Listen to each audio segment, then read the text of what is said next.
Hey, I'm Scott L. Miller. This is Sheep Guarding Llama for the 10th of March, 2021. It is Wednesday, and I'm actually filming this from the Hilton Atlanta Northeast on April 1st, because it's the first chance that I've had to sit down and do anything.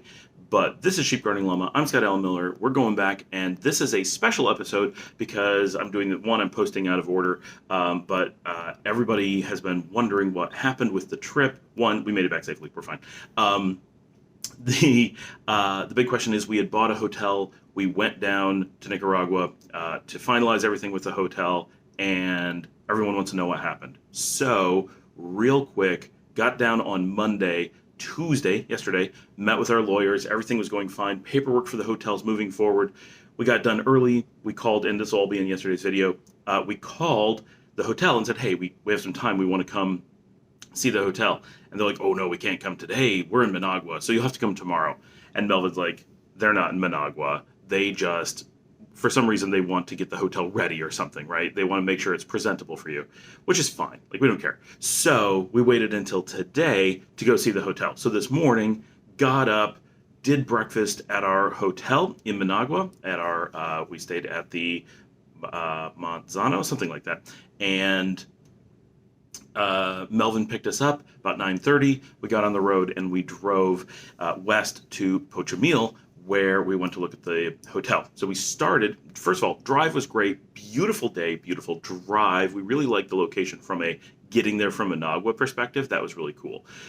Got to the main town. We went north and checked out the little town right there, which is a bit more touristy. Then we went and drove around Pochomil, so we got a feel for where we were. Then we drove south in Pochomil towards Pochomil Viejo, which the hotel we were buying is like pretty much the last building south in Pochomil before hitting Pochomil Viejo. The difference is you can reach Pochomil from the main road, and to go to Pochomil Viejo, you have to backtrack, go up to the highway, and come back down another road. So even though they're a few hundred feet apart from each other, getting to them by car is dramatically different. So we drove down, and the road really got a lot rougher than we were anticipating. We'd seen the videos, but it doesn't always give a great feel for just how rough the road is. But that's fine. It's Nicaragua. We're used to that. What was different is that the main roads were much better than we remembered. So there was a contrast that we weren't expecting, but the quality of the road we were on is more of what we had originally expected. But there was also a lot of really steep drops as you drove. So it was actually quite difficult to go down these really steep drops, get to the hotel, and then the actual driveway of the hotel went down at such an angle that Melvin's brakes were unable to hold the car. Like, this is extreme, and it'd be very hard. A lot of vehicles couldn't go up and down it. And he had a Kia Soul, so he, nosed it down and put the brakes all the way on, and they just, squealed as he rolled down the hill anyway. Luckily, it goes down into sand, so you're not going to, die or anything. But it's an easy way to have an accident, because you could easily clip a wall or hit another car that's down there. If there's people or cars or animals or anything, you have no way to avoid them. It's kind of like being on icy conditions all the time, and you're in the tropics. So we got there, and the hotel manager was waiting for us. We went in, and other than the last little bit of the drive, because on video it's really hard to get how steep those things are and how bumpy the road is, once we got there, everything was exactly as we expected, or really close. We had done so many videos, so many pictures, so many measurements. There was no surprises. We knew where every doorway was, what it led to, how big the rooms were, what they looked like, how they were decorated, which beds were in which room. Everything was almost exactly what we expected. So that was great. We walked around everywhere, took pictures, took measurements, walked out to the sea, checked out what the sand was like and all that stuff. And really, we were pretty happy. Especially with the beach. The beach was nicer than we had anticipated. It's hard to tell those things in pictures. We're really happy with the beach, quite thrilled.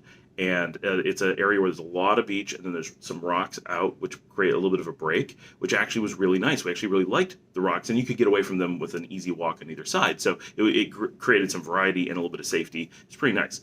The hotel itself, the front area in the sand was slightly smaller than we thought. The area behind it was like exactly what we thought. The kitchen was smaller than we thought. I think that the rooms were just a tad bit larger than I had thought, but everything was like really close. So nothing was a surprise. The veranda was not as big as I thought it was, which is the roof of the kitchen. So that's kind of all one structure that I misgauged.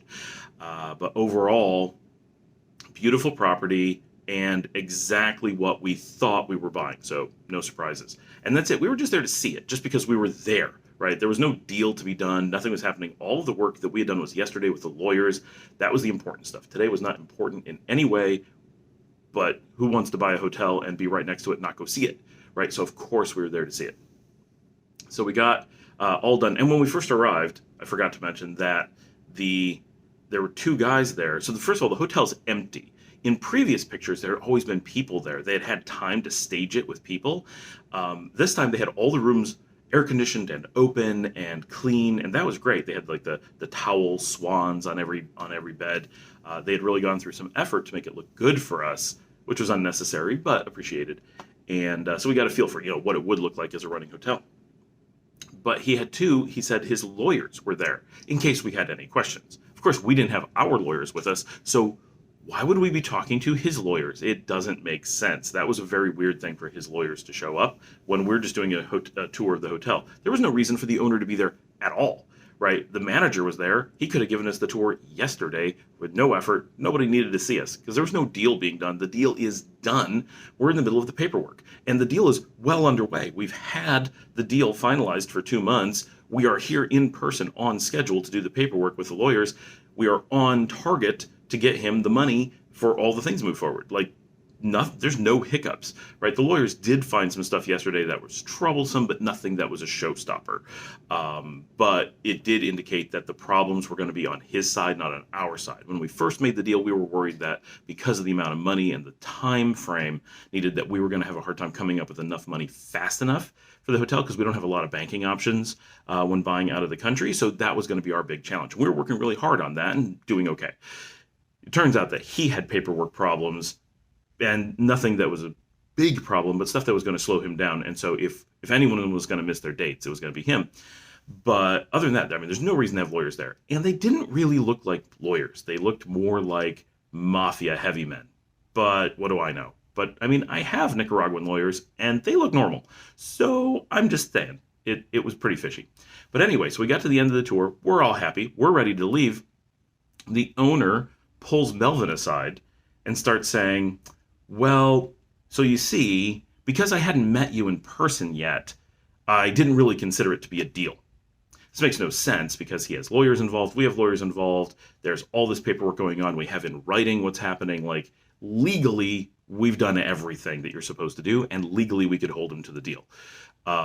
So saying that he feels that this is where the deal starts makes no sense. But, so he says, this is when he's considering the start of the deal, and decides to start renegotiating the price of the property. He claims, and this makes no sense, that he's been spending money on more things for the hotel. Well, first of all, we're not buying things for the hotel. We're buying the hotel. We could care less if you're buying things, right? Take them with you, right? We don't need them. We didn't ask for them, and they're not part of the deal. So what that has to do with us, I have no idea. But he starts saying, well, he spent $5,000 on new stuff for the hotel. And so we said, well, we spent $5,000 coming down here to do the paperwork for the hotel. We thought all of the costs of buying the hotel was assumed to be part of the negotiations. If not, this is going to go dramatically in our favor, right? If we get to start just adding on, oh, we took a flight down to see the hotel, you have to pay for that, right? We had to pay for lawyers. We had to pay for, you have to pay for that, right? That doesn't make any sense, but that's the logic he was trying to use on his side. So we said, well, we're going to start taking off price too. So we started talking, and he basically is like, I'm not going to honor the deal. I need $5,000 extra. And then he started saying, well, and I'm going to do other things, and I'm going to charge you for that too. And of course, some of the other things, one, he didn't say what they were, but some of the things we knew he was doing, he was building a bar, which was basically like a little table that he could serve things from, but he was going to charge us some outrageous amount of money for this table we don't want. Thousands of dollars, I guarantee. He's converting a room that we want to use as an office. He's rushing to turn into a hotel room so he can raise the price. but we don't want it to be a hotel room. To us, it should lower the price because now we have to turn it back, right? Why would we pay extra to have him ruin something? But so that was his obvious game plan. But so initially he was trying to get an extra $5,000 right then. So I said, we have a deal. We're not renegotiating. The deal's the deal. And he said, well, I'm not going to honor the deal. If you don't want to spend the extra $5,000, that's fine. I'm perfectly happy to keep running the hotel. It's a successful hotel. I will keep operating it, and I don't need to sell it. And then he started explaining to Melvin all the reasons that he deserved more money. And I simply looked at Melvin and at the guy that's the owner, and I said, I don't need an explanation, and got up and walked out. Paul looked at them and said, well, don't piss Scott off, got up and walked out. And Melvin just kind of looked around and said, I guess we're done, and left. So we just walked straight to the car, got in the car, and drove away. That was it. There's no renegotiating. At this point, right, I know a couple things. One is that the negotiations are pointless. He's not going to honor whatever we negotiate, so why bother, right? It means that it's a complete waste because we can't trust what the negotiations come out to. So it's just a game, and we'll find out someday what price he's going to sell it to us at. Makes no sense. Two, at this point, it goes from being business to being emotional, and that's when bad decisions happen, and so it's better to walk away. And I know this about me. If a business transaction goes to a point where I no longer trust the people and it becomes hostile, it's better not to have that relationship. That's the point, to just cut ties and go. So it was really important for me to make the judgment call that this was a situation that could not have a good ending. Either we're going to pay too much or we're going to put in a lot of time and it's going to fall through. But no matter what, and this is what he was banking on, we had invested time and effort to come down to Nicaragua. We had seen the property. We were now emotionally invested. And this is a common trick, especially in things like real estate and cars. Get people to the point where they feel like they own it, and then they'll pay a lot more for it. So I know that the moment that I'm in that position where I'm starting to feel like I own something, if I don't own it, I need to make sure I don't own it, because immediately it removes that emotional feeling and it becomes almost more of a sour grapes feeling where it kind of like buyer's remorse. It like triggers buyer's remorse or not buyer's happiness, right? Where you're like, whoa, I didn't buy that thing. Look at all the things that were wrong with it. Instantly they come to mind. But as long as you think you own it, your brain tries to tell you all the good things about it. And the moment you don't own it, your brain tries to tell you all the bad things about it. Not that you want to operate from an emotional sour grapes position, but it's better to walk away from an adequate deal sometimes to avoid a really bad one, rather than getting sucked into a owner's passion where you're like, no, but it's my property. I've put mental effort into it. I'm emotionally involved, so I'm going to pay 20% above market because it's mine, right? If you give people a copy of a book that they've owned for many years and the exact same book from the bookstore, they will treasure the one and care less about the other. They'll associate different values with them. That's just, even though they're the same book, right? So this is just an emotional thing that's in business very important to be able to do. And so I knew to protect ourselves, I had to walk away right then. So this is just a business decision, right? So we drove away and immediately stopped at hotel after hotel going down the same street because every single one of them is for sale. Houses, hotels, everything we saw was for sale. So we toured a few places. Some places actually gave us a tour. The owners were there or the caretakers were there. So we went through a lot of properties. We got to know the area really quickly. There's no cell signal here. As soon as we drove out of town, I texted our lawyers and told them stop all research on this property. We're no longer pursuing it, whatever. And then we have a WhatsApp group where the owner of the property and everyone involved is on the group. And I said, I'm putting this in writing.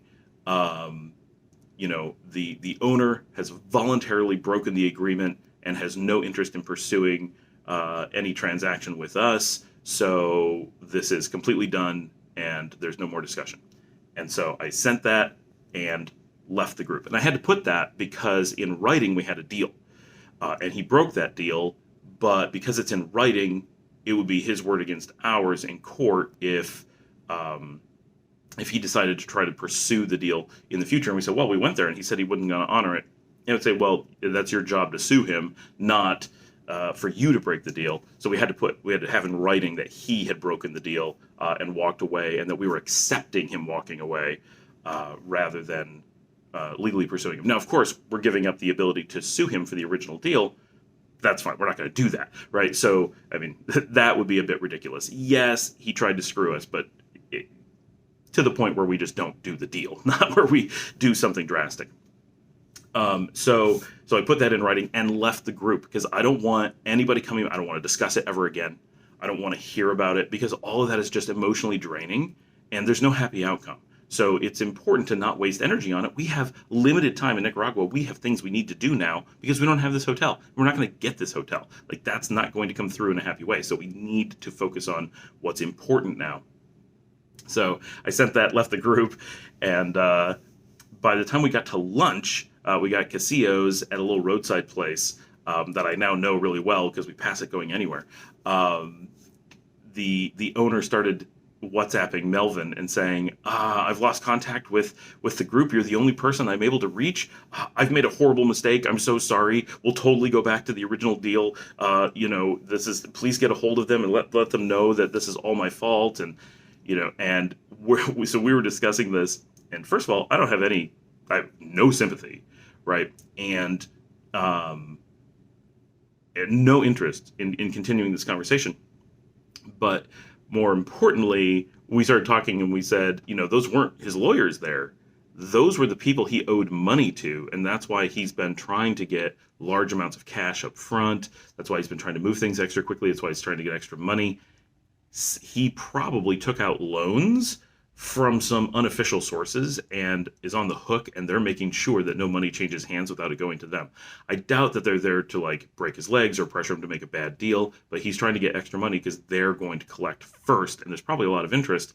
And now he's panicking because he can't make his payments that they were there to collect today.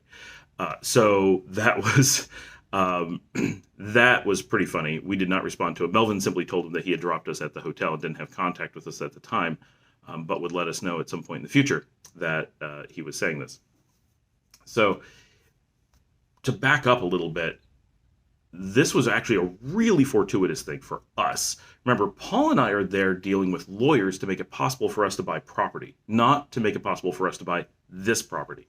We needed to come to Nicaragua and get these things in motion in person because of legal requirements. What this hotel did, the deal that we had with this hotel, did a number of things. It caused us to put all the wheels in motion, that we found a property remotely that met our needs at a price we were willing to pay. We knew we weren't getting a good deal. We knew we were getting a deal that would make us happy in the long term. We were confident that we could afford it, that we would be able to live there, and we would be happy with the outcome. What we also knew is that it wasn't a good deal for us, but it was better than not making a deal because we wouldn't be able to put things in motion without it. Most importantly, it triggered everything that Dominican needed to really decide exactly where we're moving and how we're moving and when we're moving and all those pieces. So it's really important for us to trigger these things and worth the money. Now that we're in Nicaragua, all of the factors that made this hotel so great don't exist anymore. We're already here. Things are in motion. We don't need the deal. We are now able to shop around not only to other hotels, because nothing's listed on the market. This is key. This one was listed and we found it online. That's what made it special and worth a lot of extra money to us. We have no way to look reasonably for other properties remotely. But now that we're here for 8 days, we absolutely can, and already did as we left, right? We already know way more about the market. We have a much better idea of values of properties. We already know roughly how much we were overpaying by, which is significant, more than we realized. We still feel the original deal was the right deal for us, and it was important, and we would have stuck with it.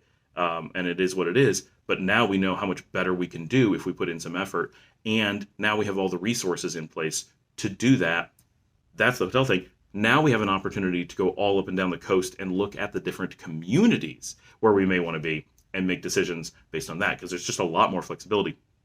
So now the strategy is Paul and I are going to spend every possible second for the next week running up and down, looking at coastal properties and communities all over. We're broadening our scope dramatically. We're going all the way from Chinandega in the north to San Juan del Sur in the south, and looking at basically everything in between, to really determine what makes sense for us all around, and to keep honing in on what a value will be for a property. So because of all this, it's actually a godsend that the owner walked away from this hotel deal, because he freed us up. All these things, we were certainly looking at the wrong village, an okay village, but not the right one. The wrong property in that village, a bad deal for that property. All those things. We learned enough about ourselves. We learned enough about Nicaragua already in the first 48 hours. We are so far ahead. So us losing this deal is one of the best things ever, because it's now empowered us to go find a really good deal where we can get a good value on a hotel, in a place that we're going to love way more long term. And so this is going to be a crazy week. This was a crazy day, very emotional, but a really perfect set of circumstances for us. Given, assuming all of the things are equal, this was basically the best outcome of the day, because we needed to drive out to the town anyway, and we needed to tour some hotels anyway. Starting there was just as good as anywhere else. So even going out and looking at the property wasn't a waste for us. So that was really the mistake that the owner made, is that he completely assumed, we assume, that the value to us was that we wanted a hotel, that we thought it was going to be profitable, that we really liked the property, that we were emotionally invested, that we were gringos, and throwing around a little extra money would just be like, oh, whatever, we'll just do that. When in fact, that makes me not want the property instantly, right? Like, he could not have made it more for me not to want to have that particular property. He misgauged all those things and didn't realize that he was releasing us from a millstone around our necks, rather than tempting us with something that we wanted so much, that we would be willing to pay a little bit extra for. And honestly, $5,000, had we been emotionally invested, had that been the right property, $5,000 was nothing in a transaction of that size. This is a hotel and restaurant, right, on the beach. $5,000, of course we would spend $5,000 extra dollars if it made problems go away. But that wasn't what this was, and it did exactly the opposite. And so he totally misread the situation and overplayed a hand he wasn't even holding. And so it's pretty funny, because both Paul and I are like, yeah, Melvin's like, well, we'll figure this out. We can work it out. And Paul and I are like, we don't want to work this out. This is as good as it gets, right? We're walking away. This is a total absolute win. So as much as this was frustrating, which of course it was, today was an excellent day, and we're really excited about what the next 8 days are going to bring, because we are hotel shopping like crazy. And a little preview, a couple of the things I'll be able to tell you. One, we looked, because I'm recording this in the future. This is a little bit different than my regular daily update. So everything I just said was today. Now I'm going to give you a quick glimpse into the future. We went all the way up and down the coast. We decided that we were looking at the wrong village, and the villages we thought we wanted to look at weren't the right ones.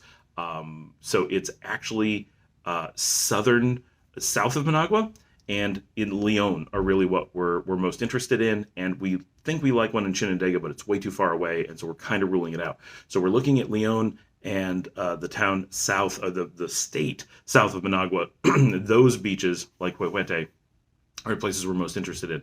We found out that every real estate agent that we talked to was lying in the exact same way. They have like a universal how to cheat people thing.